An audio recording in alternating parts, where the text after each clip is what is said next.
ભયનું ભૂત પંચતંત્રની વાર્તા।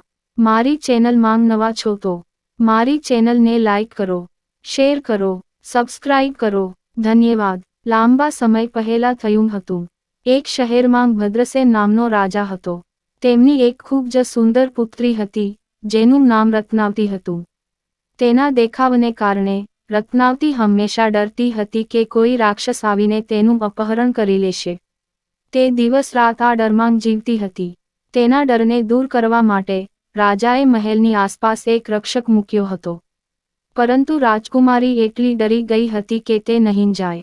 એક રાત્રે એક રાક્ષસ કોઈક રીતે ગુપ્ત રીતે રાજાના મહેલમાં પ્રવેશ્યો અને બધાની નજરથી બચીને રાજકુમારી રત્નાવતીના ઓરડામાં પહોંચી ગયો।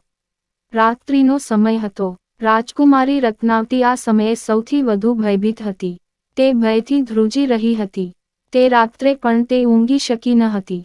તેના મિત્રો તેની સાથે હતા અને તે તેમને કહી રહી હતી કે દુષ્ટ વિકાસ માટે કંઈક કરવું પડશે। તે હંમેશા મને પરેશાન કરતો રહે છે। રાક્ષસે આ સાંભળ્યું। તેણે વિચાર્યું કે વિકલ નામનો બીજો રાક્ષસ હોવો જોઈએ, જેનાથી રાજકુમારી ડરે છે। તે જાણવા માંગતો હતો કે આ બીજો રાક્ષસ કોણ છે અને કેટલો બળવાન છે। તેથી તે ઘોડાનું રૂપ ધારણ કરીને મહેલના તબેલામાં સંતાઈ ગયો। તે રાત્રે એક ઘોડો ચોર મહેલમાં ઘૂસ્યો હતો। તે તબેલામાં જ છુપાયેલો હતો। તે રાત્રે તેનો ઈરાદો ઘોડો ચોરીને ત્યાંથી ભાગી જવાનો હતો।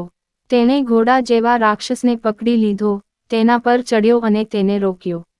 અહીં ઘોડાના રૂપમાં રાક્ષસે વિચાર્યું કે આ વિકલ નામનો રાક્ષસ છે। મને ઓળખ્યા પછી તે હવે મને મારવા માંગે છે। તે બચવાનો માર્ગ વિચારવા લાગ્યો। ઘોડા ચોરે ઘોડા જેવા રાક્ષસ પર ચાબુકનો ઉપયોગ કર્યો। ચાબુક મારતાની સાથે જ તે ભાગવા લાગ્યો। તે ખૂબ જ ઝડપથી દોડી રહ્યો હતો। થોડું અંતર કાપ્યા પછી ચોરે ઘોડાને રોકવા માટે લગામ ખેંચી, પરંતુ ઘોડાના વેશમાં આવેલો રાક્ષસ રોકાયો નહીં અને દોડતો રહ્યો। ચોરને ડર હતો કે આ કોઈ રાક્ષસ હોવો જોઈએ, જેણે ઘોડાનો વેશ ધારણ કર્યો છે અને તેને નીચે પછાડીને મારી નાખવા માંગે છે। થોડે દૂર ગયા પછી ચોરે એક વડનું ઝાડ જોયું। તેની ડાળી નીચે લટકતી હતી। ઘોડાના રૂપમાં રાક્ષસ વટવૃક્ષની નીચેથી પસાર થયો કે તરત જ પોતાનો જીવ બચાવવા ચોરે ડાળી પકડીને ઝાડ પર લટકાવી દીધો। ઘોડા જેવો રાક્ષસ ત્યાંથી તેજ ગતિએ આગળ વધ્યો। રાક્ષસનો મિત્ર વાનર તે વટવૃક્ષ પર રહેતો હતો। તે સમજી ગયો કે તેનો મિત્ર ઘોડાના રૂપમાં ડરીને ભાગી રહ્યો છે। તેણે તેને બોલાવીને કહ્યું, દોસ્ત, ડરવાની જરૂર નથી। તે રાક્ષસ નથી, પણ સામાન્ય ચોર છે। પોતાના મિત્ર વાનરનો અવાજ સાંભળીને ઘોડા જેવો રાક્ષસ પાછો આવવા લાગ્યો, પણ તેના મનમાં ડર હજુ પણ હતો। અહીં ચોરને વાંદરો પર ખૂબ ગુસ્સો આવ્યો। તેણે જોયું કે તેની સામે વાંદરાની પૂંછડી લટકતી હતી। ગુસ્સામાં તેણે તેને દાંતમાં પકડી લીધો અને જોરથી કરડવા લાગ્યો। આ સાંભળીને વાંદરાને ખૂબ દુઃખ થયું, પરંતુ તે પોતાના મિત્ર રાક્ષસ સમક્ષ પોતાને નબળો અને ચોરને બળવાન બતાવવા માંગતો ન હતો। તેથી પીડા સહન કરવા છતાં તે તેની જગ્યાએથી ખસ્યો નહીં અને બેસી રહ્યો। પરંતુ તેના ચહેરા પર દર્દની ઝલક હતી, જેને તે ઈચ્છે તો પણ છુપાવી શકતો ન હતો।